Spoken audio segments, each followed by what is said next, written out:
Ladies and gentlemen, please put your hands together for Cathy Reilly! Woo! Nice job! Nice job! Woo, woo, woo, woo, woo. All right. So the last time I spoke to you all, we talked about using your voice, stepping into the courage and then the confidence to use your voice, to ask for what you want, to ask for help, to just be present, right? And today we're going to expand on that a little bit. Today we're going to talk about using your voice for conversations. How do you speak effectively? How do you communicate effectively? How do you share your message? Whether it's from stage, whether you're sharing your message to one or to many, how do you do that effectively and with clarity?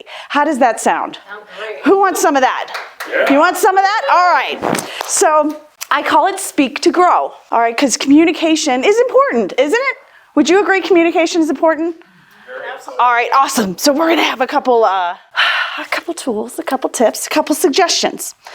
The first one is when you are communicating with an individual, again, whether it's one or many, it's to actually be authentic. It's pretty amazing how many individuals want to be a Tony Robbins, or they want to be a Mel Robbins, or they want to be one of the Robbinses, right?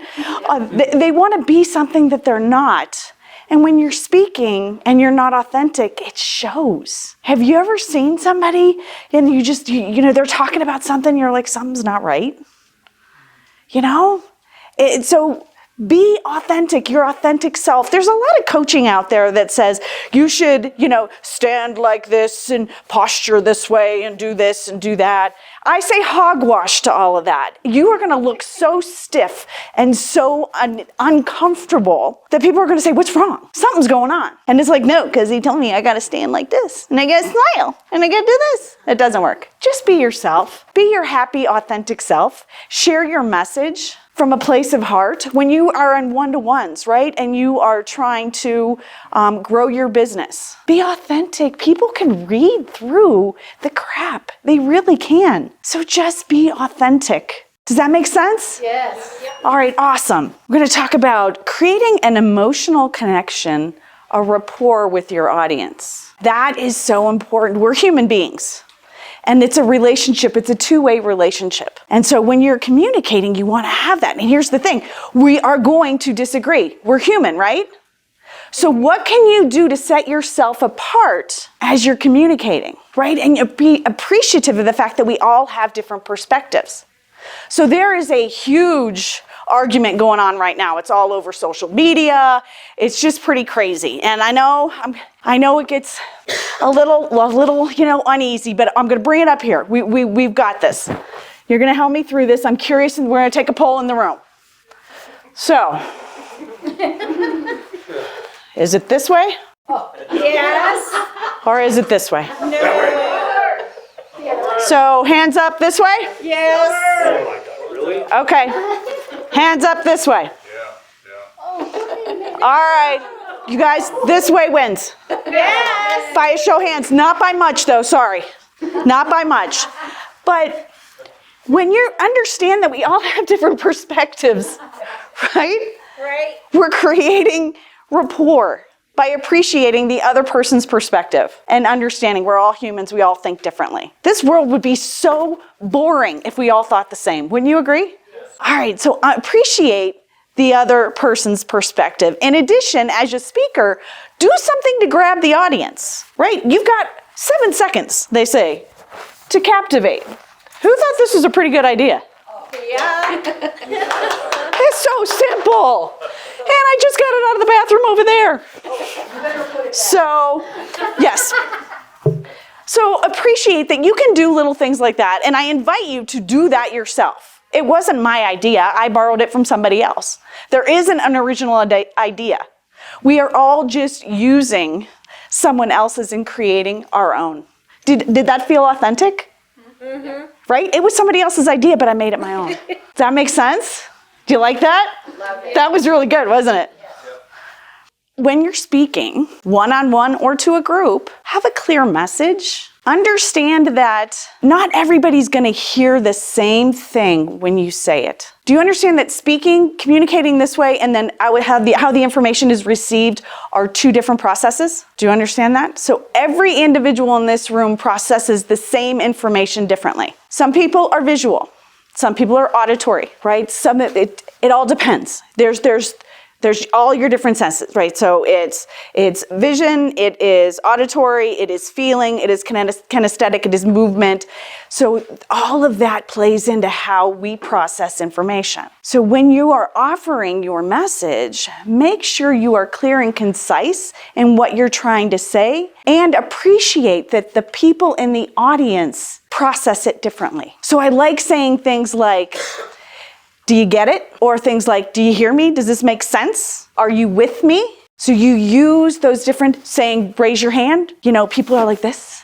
I raise my hand. I'm participating. This is awesome. And then also in your message, especially when you're speaking and when you're doing client conversations, words matter. So are you speaking to the results that you bring? That's what people are going to understand. As entrepreneurs, we love to talk about our systems and how we're going to get you there. I've got this and we can do this and we get that in this journey, right? This is the journey that we're going to go through and it's going to be awesome. The audience is like, I don't care. The audience is, what's in it for me? So your message needs to be focused on what's in it for me, what's in it for the audience. Does that make sense? Mm-hmm. Awesome. This one. Take the audience on an emotional journey. We have seen that done quite well over the last 2 days. That you're connecting with each other and you're going through. We've all overcome adversity. Did you not hear some amazing stories of overcoming adversity in the last couple days? Yes. Wasn't that great? Isn't it inspiring? Right. That emotional journey, because the audience then sees themselves in you. And that's why you always want to present. If you present the problem, you better present the solution. All right, don't leave them hanging. They want to know, how did you get out of that? What is the one thing that I can take away and do today? So take them on that emotional journey and send them off going, yes, that was awesome. That make sense? Yes. You like that? That was awesome. I love it. Oh, let's talk about body language. So do you realize communication, only 7% is words? Did you guys know that? No, 7% is words. The rest is what? Body language. Tonality. What else? Nonverbal. It's nonverbal. Body language.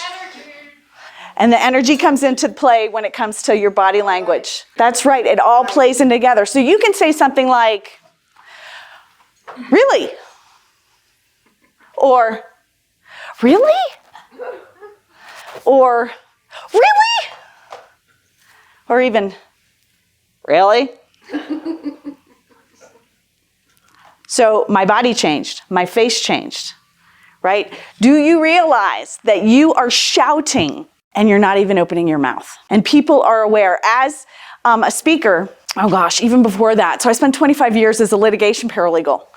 I love the law. It was awesome. Trial was great. And there's a jury, right? You have 10 to 12 people sitting there that are going to decide the fate of these people that are sitting as a plaintiff and a defendant. And my job was not only to take care of the facts and the evidence, also to watch that jury. And the jury told me, we need more of this, we need more of that. They need to hear this, they need to hear that. And they were telling me it all without even opening their mouth. One trial after trial, it was awesome. Same is true for everyday life. You are communicating constantly and you're not even opening your mouth. Come walking in here, people sit back and like this, and you're like, okay, this conversation is going to be interesting. My brain goes, how am I going to get this person to go like this? Right? So your body, one of the things, especially as a speaker, you want to make sure your body is open. This is the most vulnerable position you can be in. Why is that? Anybody know? Your core is open and available. Heart space.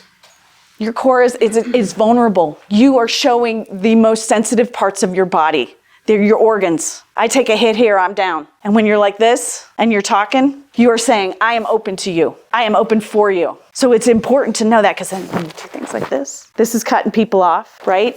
Even doing that, crossing your legs, you're closing your body off. So you have to pay attention to what are you saying. Even sitting and crossing your legs is saying that you're closed. On some level, subconsciously, you are closed. And we were talking yesterday, so much about what's going on with you is playing around in the subconscious. So now start paying attention, because you have the power to pay attention. What is your body saying? And then you can be more open and present. The other thing is always stand tall. This is for people who are my height. It is awesome because it adds a couple inches to you. You actually look thinner too when you stand tall. You know, chin up, chest out, right? Sort of like the superhero pose, but then you can walk, right? And just make it look good. Body language, you also want to walk around the room.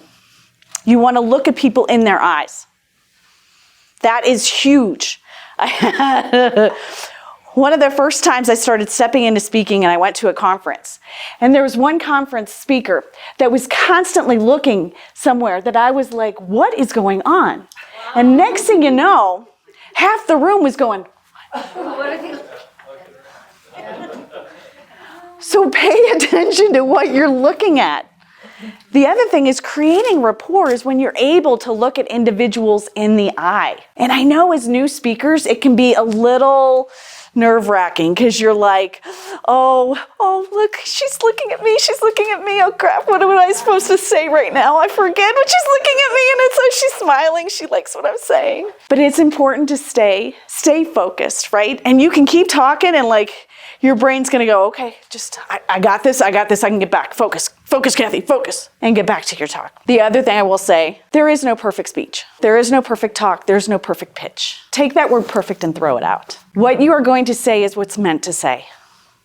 You know, God's message, our message today, it's never going to come out exactly how you planned, but it's going to come out how it's meant to be. That's right.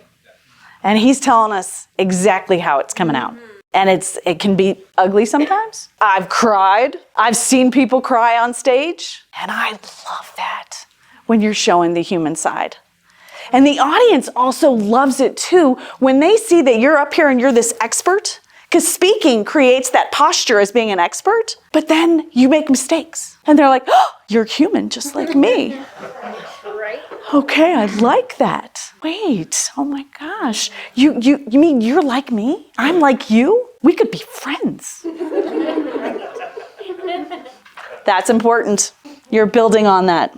When you're speaking, it's important, and even in your one-to-one conversations. Who here is in a business? I think there's a fair amount of us have a business. Okay, so having that conversation, whether it's one-on-one or one-to-many, you want to ask for what you want. So first listening, so the business side of it is when you're having a one-to-one conversation, you ask a lot of questions to figure out what is a need that you could serve, right? It's not a pitch. I don't believe in pitching. That's a car salesman kind of thing. What we want is to understand how we serve. I think everyone in this room has a servant heart. Wouldn't you agree? Yes. So if you are answering or solving a problem, that doesn't feel salesy, doesn't it? No. So if you're able to ask the right questions and solve their problem, that feels pretty good, right? It's kind of like, that's God's work. He's telling me how I can help you. And then you offer, which means you need to use your words and be clear and concise on how you can help them.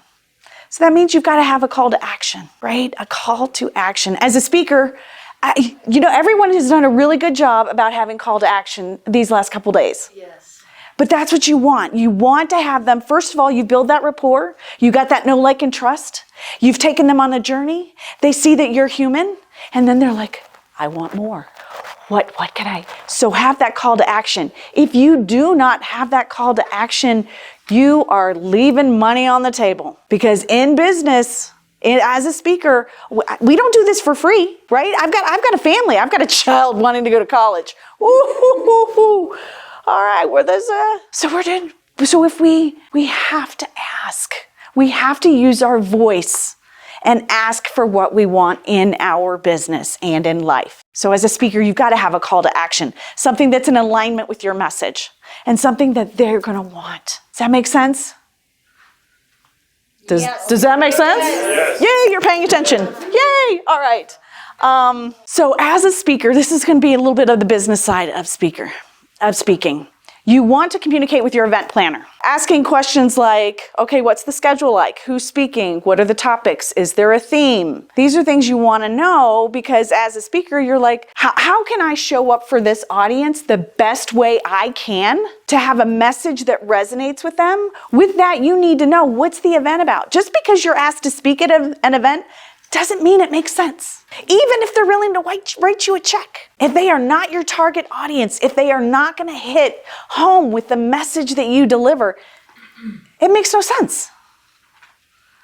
So ask those questions. And here's the thing, the event planners will absolutely love you because they're like, ooh, they know what they're doing. So what time do I need to be there? How long is my talk? Can I pitch? Can I sell?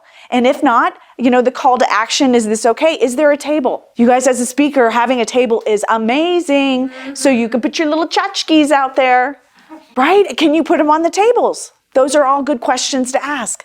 Can you put your information on the table? Because even as a speaker, you give things away. That's called a lead magnet. That's right. Right? You give things away. And then they're like, oh, yay, I want that. Here, go to my little website and put in your contact information. Oh, as a speaker, and quite honestly, as an entrepreneur, that is your gold, is collecting contact information, collecting people in our audience, the audience that resonates with me. They will actively go, yes, I want her 100 no sheet. Let me download that. Now I have that information and I can continue to love on them. I call my email list my love list, my lust list. I am going to keep dropping on you and show you different things, show you value until the point that you're like, okay, I've got to buy her book. Okay, I've got to take her workshop. Okay, I've got to coach with her. So being organized, meeting with your event planner, and creating this like a business is super important to actually winning the day. Does that make sense? Yes. All right. And the last thing, practice, practice, practice, practice, practice, practice, practice, practice, practice. You cannot practice enough. Use Zoom. I love using Zoom. Get it, record it, do your talk. Stand up when you're practicing. Stand up, because I don't know any keynotes or speakers that come up here and sit down and talk. Do you? No. Okay, so when you practice, stand up. You want to work the room and walk back and forth to the extent you can on your desk, right? We only have so much room. But practice, practice. Zoom, you then record and you can play it back. And then you can see what you're doing. And it's super, you're like, oh, I didn't know I did that. Or I said that many times. I had one speaker that I worked with, a gentleman, and when he got nervous, he kept doing that. He's just like, and I'm like, dude, do you even know that? And he's like, what? I'm like, it's like you don't even know what you're doing. We all have little tells. I use my hands, okay? And I've been told from speakers that I shouldn't use my hands. But you know what? That's not the authentic Cathy. That's right. Cathy, I usually, I can go that big. Depending on my audience, I may. So watch what you're doing. Practice, practice, practice, practice. And that, what I will say with, as I wrap this up, it's like, okay, perfect timing. So as a speaker coach, as someone who teaches individuals how to use their voice, I have an amazing Speak to Grow program. And what I invite you all to do is just have a conversation with me about what are your goals? What do you want to do? How can I help and support you? Use your voice, be more effective, and grow in life and in business. Does that sound good? Yes. Are you open to a call? Yes. Okay, I'm not a hard sell. I'm a pretty easygoing person. I think you can tell. So what I suggest, text me Speak to Grow at 720-984-5751. Let's keep that again, if you don't mind. Say it again. So Speak to Grow, text that to 720-984-5751. And I look forward to continuing to pour into you. I got a lot more to add. I got a lot more information, but I got only so much time today. So thank you for the time, and hopefully you walked away. Did you walk away with something good? Yes. Yes? More than one thing good? Yes! Mission accomplished. All right. Love it. Love it. Awesome. Thank you. You guys keep sharing your shine. Bye. Or you could also say Cathy Reilly. And I will return this.